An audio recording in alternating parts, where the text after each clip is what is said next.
Hi friends, எல்லோரும் எப்படி இருக்கீங்க? நல்லா இருக்கீங்களா? இந்த வீடியோ மூலம் உங்களை சந்திப்பதில் ரொம்ப மகிழ்ச்சிங்க. நம்ம லாங் வீடியோ போடுறதே இல்லைங்க. இது வந்து முன்னாடியே எடுத்து இந்த வீடியோ எடுத்தே 1 மாதம் இருக்குங்க. ஆனால் இப்போ தான் அப்லோட் பண்ணி இதில் பார்த்தீங்கன்னா டூர் விலாக் அப்படின்னு நினைப்பீங்க. ஆனால் டூர் விலாகோடு சேர்ந்து அன்றைக்கி நடந்த சுவாரஸ்யமான சம்பவங்களையும் சேர்த்து தான் உங்களை பகிர்ந்துக்க போகிறேன். ஆனால் உண்மையிலே விவசாயிகளோட பிள்ளைங்க வந்து ரொம்பவே கஷ்டம்தாங்க. ஏன்னு கேட்குறீங்களா? நம்ம தான் வெயில்லையும் மழையிலையும் மாடுகளை பிடிச்சிட்டு தோட்டத்தில் தண்ணி பாய்ச்சிக்கிட்டு அதில் ஏதாவது விவசாயம் பண்ணிட்டு களை வெட்டிக்கிட்டு இப்படி இருக்கோன்னு சொல்லி பார்த்தோம்னா, நம்ம பிள்ளைங்களும் பார்த்திங்கன்னா அந்த லீவ் நாளில் அவங்களுக்கு என்ஜாய்மெண்ட்டே இருக்கிறதில்ல.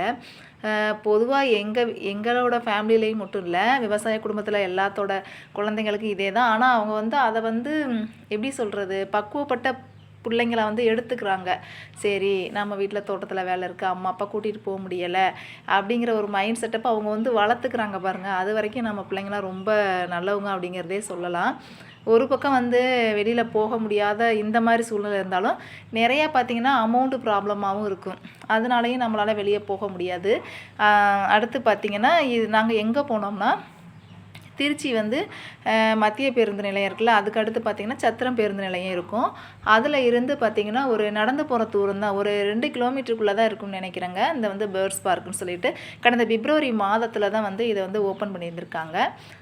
சரி அப்படின்னு சொல்லிட்டு நம்மளும் பார்க்க போகலான்னு சொல்லிட்டு பிளான் பண்ணாங்க. ஆனால் நம்ம வந்து எப்பொழுதுமே பிஸியாக இருக்கனால என்னோடய சிஸ்டர் கேட்டுக்கிட்டே இருந்தாங்க, வெளியில் தான் நீங்கள் கூட்டிகிட்டு போக முடியல, பிள்ளைங்களை ரொம்ப தூரத்துக்கு கூட்டிகிட்டு போக முடியலை அப்படிங்கிறீங்க, அந்த பிள்ளைங்க பாவம்ல, அட்லீஸ்ட் இங்கே திருச்சி தானே 1 ஹவர் ட்ராவல் முடிச்சுட்டு அங்கிட்டு கொஞ்சம் நேரம் தானே போய் பார்க்கலாம் வாங்க அப்படின்னு சொன்னாங்கங்க. எனக்கு முடிவே இல்லைங்க. ஹஸ்பண்ட் வேறு இங்கே எல்லாம் போயிட்டோம்னா இங்கே அப்படியே கிடக்கும் அப்படின்னு சொல்லிட்டு ஒத்துழைக்கவே இல்லை. அதுக்கப்புறம் சரி என்ன ஆச்சுன்னு சொல்லிட்டு மறுநாள் காலையில் வரைக்கும் எங்கள் சிஸ்டர் ஃபோன் பண்ணிட்டு சொன்னாங்க, இல்லை நாங்கள் வரலை அப்படின்னு சொல்லி ஃபைனலாக முடிவு பண்ணிட்டோம். அதுக்கப்புறம் பார்த்திங்கன்னா திருப்பியும் கால் பண்ணி செலவு கூட நான் போட்டுக்கிறேன், அட்லீஸ்ட் நீ வரனாலும் பிள்ளைங்களாவது என்னோட அனுப்பிவிடு அப்படின்னு சொல்லி ரொம்ப ரெக்வெஸ்ட் பண்ணாங்கங்க. பாவம் அந்த பிள்ளைங்க எங்கிட்டுமே கூட்டிகிட்டு போகிறது இல்லை அப்படின்னு சொல்லி ரொம்ப ரெக்வெஸ்ட் பண்ணி கூப்பிட்டாங்க. பாப்பாவுக்கெல்லாம் என்னென்னா நம்ம 2 பேரும் போயிட்டு வரக்கூடிய தூரத்தில் தானே இந்த திருச்சிங்கிறது கொஞ்சம், அதாவது காலையில் போனால் ஈவினிங் வந்துட்டோம்னா அப்பா ஓரளவுக்கு பார்த்தோன்னா ஈவினிங் நம்ம வந்து வேலை செஞ்சுக்கலாம்ல அப்படின்னு சொல்லிட்டு என்னையும் ரொம்ப இது பண்ணாங்க. ஹஸ்பண்ட் வந்து அன்றைக்கி வேறு பூ வேறு எடுத்தாமா, ஹஸ்பண்ட் முடியவே முடியாது அப்படின்னு சொன்னார். அதுக்கப்புறம் ஃபைனலாக ரொம்ப முகத்தெல்லாம் சோகமாக வச்சுக்கிட்டு இதுக்காக போகிறதுக்காக காலையில் என்ன பண்ணிவிட்டு வேகமாக பூவெடுத்துட்டு மாட்டுக்கு சோளத்தட்டை அறுத்து வச்சுட்டு மாட்டு சாணத்தெல்லாம் அள்ளிட்டு அப்படியாவது விடுவாரா அப்படின்னு சொல்லி பார்த்துட்டு கடைசியில் அவங்களாம் காலைல சாப்பிடாம கூட கிளம்பி எல்லாம் ரெடியாக மணப்பாறையில் நின்றுட்டுருக்காங்க. அண்ணனோட ஃபேமிலி, அக்காவோட ஃபேமிலி, அக்கா, அவங்க பையன், அண்ணி, அவங்க 2 பொண்ணுங்க, இவங்க, அப்புறம் நான் பாப்பா 2 பேரும். எங்களுக்காக அவங்க காலையிலேயே சாப்பாடெலாம் செஞ்சு எடுத்துகிட்டு எக்ஸைட்மெண்ட்டாக கிளம்பிட்டாங்க. ஆனால் நாங்கள் முடியவே எட்டப்பட முடியல. அதுக்கப்புறமேட்டுக்கு இதெல்லாம் செஞ்சாலாவது ஹஸ்பண்ட் விடுவாரா, அப்படியாவது நம்ம போய் வெட்டி பார்த்துடலாமா அப்படிங்கிற ஒரு ஆசையில் நானும் கிளம்பிட்டேங்க. லாஸ்ட்டாக சரி போ அப்படின்னு சொல்லி சொன்னாங்கங்க. விட்டா போதுன்ட்டு போனான். இதில் என்ன சுவாரஸ்யமான சம்பவம்னா, போகிறப்ப வந்து பப்ளு இருக்கான்ல, அவன் வேறங்க நம்ம வண்டி பின்னாடி உடியாந்துருவானா. இதனால் என்ன பண்ணிட்டோம், என்னோடய செப்பலை வந்து நான் மாற்றி அதாவது வீட்டுக்கு தோட்டத்தை யூஸ்க்குன்னு சொல்லிட்டு ஒரு செப்பல் வச்சுருப்பேன். வெளியில் எங்கிட்டாவது ஃபங்க்ஷன் போகணும், ஏதாவது வெளியூர் போகணுன்னா அதுக்கு தனியாக செப்பல் வச்சுருப்பாங்க. இதில் என்னென்னா இதில் ஒரு செப்பல் அதில் ஒரு செப்பலாக மாற்றி போட்டுட்டேன். அதை இங்கேயும் பார்க்கல, எப்படியோ பபுள் விட்டு தப்பிச்சா போதுன்னு சொல்லிட்டு நான் தாங்க 2 வீலர்லாம் ஓட்டிகிட்டு போய் மணப்பாறையில் இறங்கிட்டு அப்பா எப்படியோ வந்துட்டிங்களா, ஏதாவது பஸ் பிடிச்சி போகலாம் அப்படின்னு சொல்லிட்டு பஸ் ஸ்டாண்டில் நிற்கிற நேரத்தில் பார்த்திங்கன்னா என்னோடய அண்ணன் ஒய்ஃபு கீழே குனிஞ்சு பார்த்துக்கிட்டு இருந்தாங்க. அப்போ தான் பார்த்தா செருப்பு மாறி போயிருக்குன்னு அவங்க தான் சொன்னாங்க. அவங்க சொல்லலைன்னு வச்சுக்கோங்களேன், நான் கண்டிப்பாக மணப்பாறையிலேருந்து திருச்சி போய் பேர்ட்ஸ் பார்க் அங்கெல்லாம் போயிட்டு எல்லாம் ஒரு மாதிரி என்னை பார்த்துருந்துருப்பாங்க. அந்த இவ்வளோ கஷ்டத்துலேயும் அவ்வளோ காலையில் அவ்வளோ வேலை செஞ்சுட்டு வேர்த்து விறுவிறுக்க குளிச்சுட்டு கிளம்பி போயிட்டு கடைசியில் இதை மறந்துட்டு இப்படி போயிட்டேன்னா, அங்கே போயிட்டு பஸ் ஸ்டாண்டில் ஒரே சிரிப்புங்க. 2-3 பேர் என்னன்னு திரும்பி பார்த்தவங்க கூட என்னை பார்த்து சிரிச்சிட்டாங்க. ரொம்ப அசிங்கமாக போயிடுச்சு.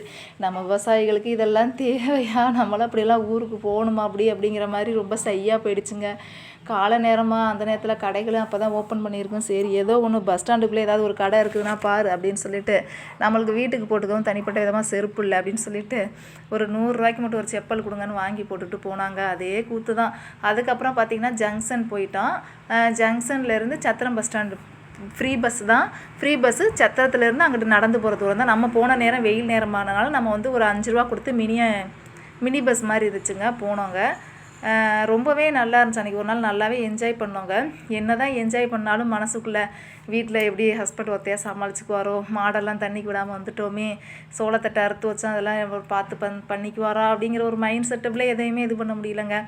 என்னடா டூரிஸ்ட்டை பார்த்துட்டு புலம்புறாங்கன்னு நினைக்காதீங்க. அது ஒரு காமெடியாகவும் இருந்துச்சு அந்த செப்பல் மாற்றி போட்டுட்டு போனது. அதுக்கப்புறம் பார்த்தீங்கன்னா அப்புறம் முக்கம்புன்னு சொல்லிட்டு அங்கே இருந்தேன். ஆனால் என்ன நுழைவு கட்டணம் 200 கேட்டாங்க. அது கொஞ்சம் அதிகம்தான். ஆனால் அங்கே பார்த்தீங்கன்னா பேர்ட்ஸ் பார்க்குன்னு தான் சொன்னோம். ஆனால் அதில் நிறையா வெரைட்டிஸ் பாம்பு, அப்புறம் முயல், இந்த மாதிரி நிறையா வெரைட்டிஸ். போன உடனே பார்த்தீங்கன்னா அந்த முட்டை மாதிரி இருந்துச்சுல்ல, டைனோசர் முட்டைன்னு சொல்லிட்டு அமுக்கி பார்த்தா அது ஒரு கல்லாட்டு இருக்குங்க. அதுக்கப்புறம் முட்டை ஓடு உடஞ்ச மாதிரி இருந்துச்சுல்ல, அதுக்குள்ளே ஏறி ஃபோட்டோ போஸ் கொடுக்குன்னு நானும் போனேன். அப்புறம் என் சிஸ்டர் வந்தாங்கங்க. இது மாதிரி சின்ன சின்ன சந்தோஷங்கள் வந்து இருந்துச்சு. பிள்ளைங்க வந்து கொஞ்சம் நல்லாவே என்ஜாய் பண்ணாங்கங்க. இதுகளுக்குள்ளேயே பார்த்திங்கன்னா நம்ம உள்ளே போகிறப்பே பார்த்திங்கன்னா நம்ம பேக்கெலாம் வாங்கி வச்சுறாங்க.